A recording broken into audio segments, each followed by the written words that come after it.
थेट वार्ता चॅनलवर सर्वप्रथम आपलं मनपूर्वक स्वागत आहे। पहलगाम काश्मीर येथे पर्यटकांवर झालेल्या अतिरेकी हल्ल्याला धार्मिक रंग देण्याचा प्रयत्न काही लोकांकडून झाला। त्यात ते यशस्वी झाले असते तर त्यामुळे दहशतवादी अतिरेक्यांचे भारतात जातीय आणि धार्मिक तणाव निर्माण करण्याचे स्वप्न पूर्ण झाले असते। परंतु देशातील काही सुजाण आणि कर्तव्यदक्ष नागरिकांनी आपली भूमिका चोख बजावत या देशाचं सार्वभौमत्व आणि धर्मनिरपेक्षता टिकवून ठेवली। त्याबद्दल त्यांचे प्रथमतः अभिनंदन। प्रथम आपण एक व्हिडिओ पाहूयात। नमस्ते, आम्ही सगळे हे पर्यटक श्रीनगर मध्ये आहोत आणि कालपासून इथे आम्ही अडकलो। काल जो काही हल्ला झाला त्याच्यामध्ये आम्ही पुण्यातले 12 जण आहोत। हे नाशिकचे आहेत आणि ही फॅमिली अहमदाबादची आहेत। असे अनेक जवळजवळ 60 ते 65% पर्यटक इथं अडकलेले आहेत। कालचा हल्ला झाल्यानंतर आणि बातमी आल्यानंतर सगळे प्रचंड घाबरलेले आहेत। मला प्रशासनाला एवढंच सांगायचे की कृपया इथनं विमानाची सोय तातडीने करावी। आमच्यासोबत एक टुरिस्ट इथले आहेत की ज्याप्रमाणे हल्ला झाला म्हणून आम्ही सगळे भयभीत झालो, पण इथल्याच टुरिस्ट लोकांनी या नाशिकच्या फॅमिलीला स्वतःच्या हे ते आहेत भैया, आपका नाम क्या है? आदिर भैया म्हणून आहेत। हे यांचे ड्रायव्हर आहेत इथले पर्यटन टुरिस्ट पर्सन। यांना यांच्या घरी नेलं, जेवायला घातलं आणि सुखरूपपणे या हॉटेलमध्ये सुरक्षितपणे आम्हाला ठेवलेलं आहे। या हॉटेलमध्ये नाही म्हणलं तरी 101 जण पर्यटन अडकलेले आहेत। काहींच्या फ्लाईट उद्या आहेत, परवा आहेत, 13 आहेत, परंतु आजच ही सगळी मंडळी इथनं सुखरूपपणे विमानतळावरून स्वतःच्या घरी गेली पाहिजेत। कारण का किती जरी सांगितलं की मिलिटरी रस्त्यावर आलेली आहे तरी कोणीही फिरण्यासाठी आता इथं तयार नाहीयेत। आणि हे जे काही टुरिस्ट ऍक्टिव्हिटी आहेत यांनी जी काही मदत केली यांना ती शब्दात सांगू शकत नाही। कारण का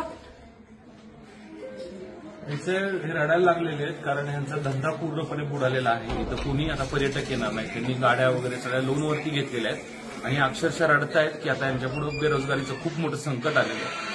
इथून पुढे यांना कुठलाही व्यवसाय मिळणार नाही आणि यांच्यावर खूप मोठी बेरोजगारी येणार आहे। ज्यांनी कोणी हा हल्ला केला असेल तर अत्यंत दुर्दैवी, अत्यंत निंदनीय। आप भी बोलिए, क्या बोल रहे हैं आप? ये जो भी हुआ बिल्कुल अनफॉर्चुनेट एक्ट है, होना नहीं चाहिए था। वो तो वहाँ पे मासूम बच्चे थे फैमिलीज के साथ, वो तो यहाँ पे वेकेशंस के लिए आए थे, हमारे साथ यहाँ एंजॉय करते थे, अपना भी घर चल रहा था, वो भी एंजॉय कर रहे थे। यहाँ की मोस्टली जो इकोनॉमी है इसी टूरिज्म पे डिपेंडेंट है।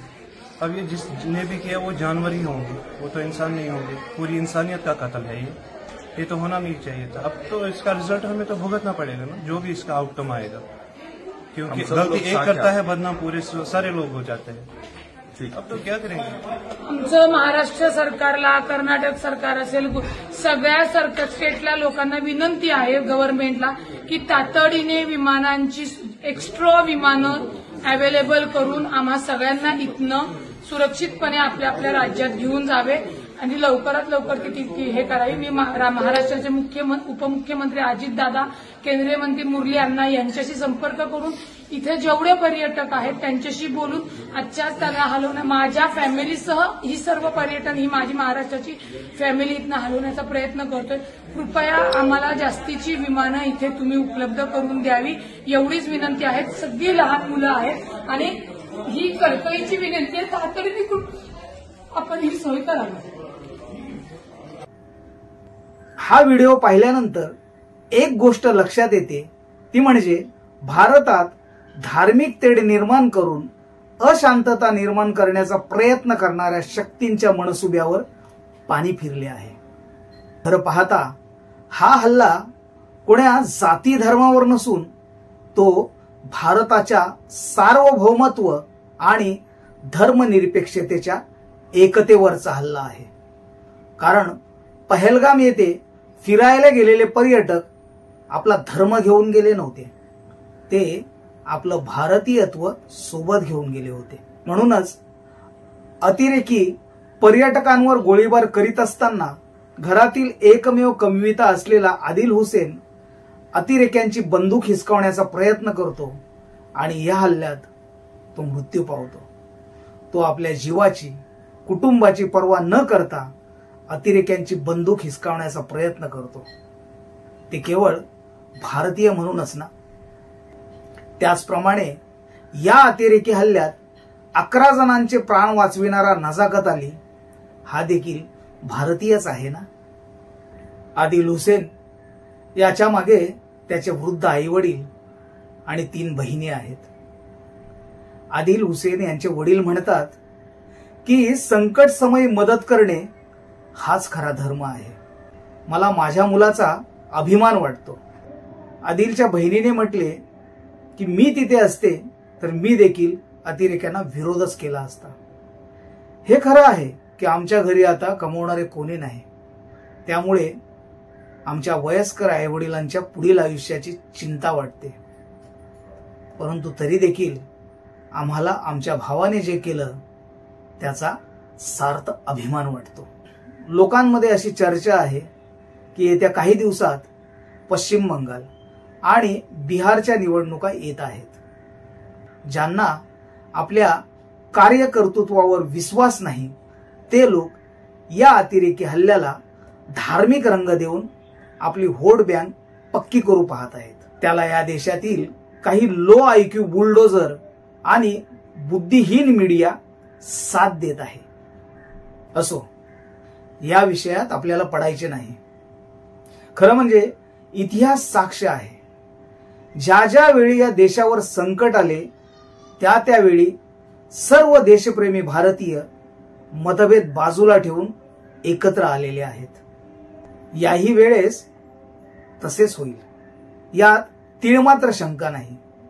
परंतु त्यानंतर देखील जात, प्रांत, धर्म बाजूला ठेवून भारतीय म्हणून सर्व एक राहावेत हीच अपेक्षा.